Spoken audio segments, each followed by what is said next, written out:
Oui, le salon Maison et Déco est un salon professionnel que nous organisons cette année à partir du 15 mars jusqu'au 20 dans l'enceinte du CICES en partenariat avec le CICES et d'autres structures qui, d'une manière ou d'une autre, sont impliquées dans le bâtiment. Ce salon est un rendez-vous de tous les métiers que l'on retrouve dans la construction du bâtiment, comme dans la décoration du bâtiment, dans l'architecture de décoration, comme dans l'architecture d'arrangement.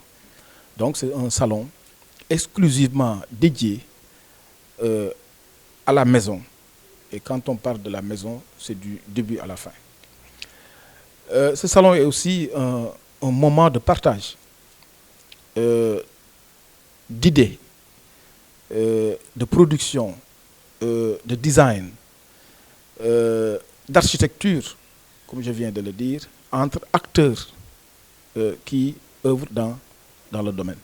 Il sera aussi pour nous un moment de promouvoir encore une fois l'artisanat sénégalais, montrer aux Sénégalais qu'il est possible de s'équiper chez eux et de ne pas, bien entendu, toujours importer des produits que leurs artisans font souvent mieux.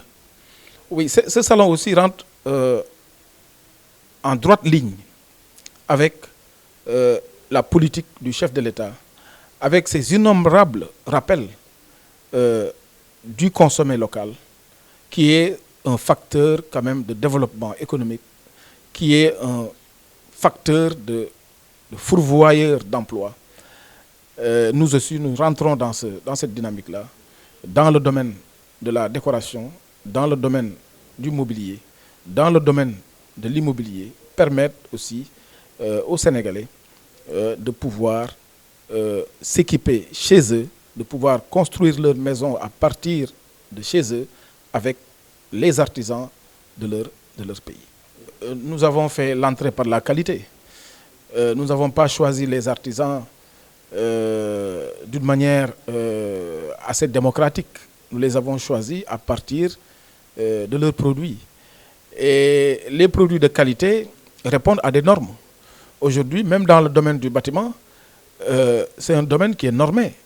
Nos artisans aujourd'hui sont formés.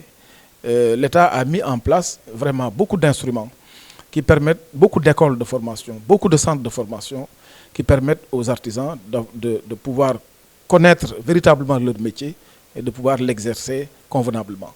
Et je pense que d'ici peu de temps, ces problèmes-là seront derrière nous, puisque les artisans que nous avons, aujourd'hui, dans tous les domaines, dans le domaine de la maçonnerie, dans le domaine de la métallurgie, dans le domaine du plâtre, etc., c'est des artisans qualifiés qui font quand même de merveilleuses choses, qui n'envient en rien ceux qui viennent d'ailleurs.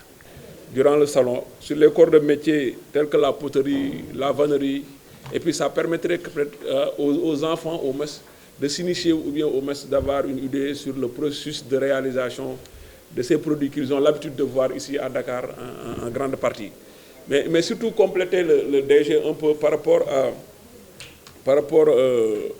l'accompagnement, ce qu'on compte faire pour accompagner les artisans. L'accompagnement, comme il l'a dit, l'accompagnement il est multiforme. Et puis je pense que dans toutes ces formes, l'APDA a des projets qui interviennent à ce niveau. Parce que le processus de l'accompagnement pour un artisan, il y a un début, mais il y a aussi une fin.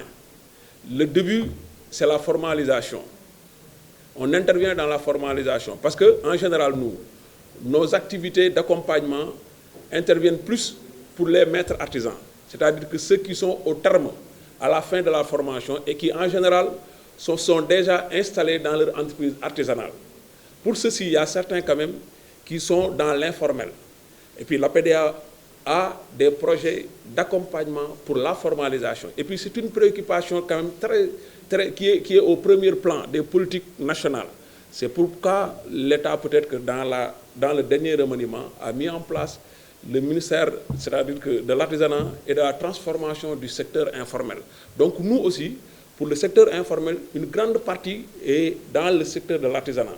Donc nous avons pour mission de les accompagner, les formaliser au moins pour mettre en place des entreprises formelles. Mais aussi il y a un autre volet accompagnement qui est très important, c'est la formation. Le renforcement des capacités techniques de nos maîtres artisans. Il y a des programmes très ambitieux, élaborés et pilotés par le DG qui a donné les orientations pour capaciter techniquement nos maîtres artisans pour leur permettre d'avoir un certain niveau de qualification professionnelle qui permettrait quand même de mettre sur le marché des produits et des services compétitifs. Mais il y a aussi un renforcement de capacité qui se fait dans la gestion. Parce qu'actuellement, on s'est rendu compte pour avoir des entreprises performantes, il faut, au-delà des capacités techniques, aussi avoir des capacités qui vous permettraient quand même de bien gérer son entreprise. C'est pourquoi il y a des structures avec lesquelles nous avons l'habitude de délivrer des sessions de formation. Je peux citer l'exemple de l'OKSF pour accompagner, c'est-à-dire que les maîtres artisans en gestion ou bien en éducation financière plus précisément. Donc il y a la formalisation, il y a aussi la formation, mais aussi il y a le financement. Pour le financement, il y a un projet très ambitieux, c'est-à-dire qui est maintenant instauré par le DG, qui est relancé, c'est-à-dire que pour faciliter l'accès au financement, le FGPA, le Fonds de garantie des projets artisanaux. Parce que ce que nous avons constaté, c'est qu'effectivement, le financement est une problématique majeure pour nos artisans, soit pour des projets d'aménagement, soit pour des projets d'acquisition d'équipements, soit pour des projets d'acquisition de ressources de matières premières à suffisance. Donc pour qu'au moins l'entreprise soit une entreprise performante, il faut qu'en premier lieu, le chef d'entreprise soit qualifié, qu'il a des connaissances techniques avérées qui lui permettront d'avoir au moins des productions de qualité. Il faut aussi une technologie très avancée, il faut aussi de la matière première à suffisance. C'est tout ceci qui permettrait quand même d'avoir une production abondante et de qualité.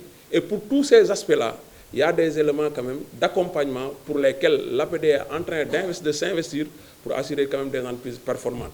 Mais après la production, parce que la production est destinée à être vendue, parce que l'objectif pour nous, c'est au moins de mettre en place des entreprises compétitives qui permettront aux artisans de vivre décemment de leur métier. Pour au moins qu'ils puissent vivre décemment de leur métier, il faut qu'ils soient en mesure, c'est-à-dire que d'écouler facilement la production. Pour ceci aussi, il y a des formations en stratégie commerciale qui sont délivrées, mais il y a aussi l'organisation de ces genres d'activités de promotion durant lesquelles les artisans auront la possibilité de commercialiser leurs produits ou bien de nouer des contacts avec de potentiels acheteurs au niveau national ou bien international qui leur permettront après de pouvoir produire à suffisance et d'avoir la possibilité quand même de les vendre. Il y a aussi la participation aux foires et manifestations internationales. L'APDA aussi s'investit dans ce domaine-là. Donc pour tout le processus d'accompagnement, vous voyez à chaque niveau, il y a des projets dont l'APDA a élaboré et qui interviennent surtout pour accompagner et permettre à l'artisan de vivre décemment de son métier. Donc ce sont des éléments de complément.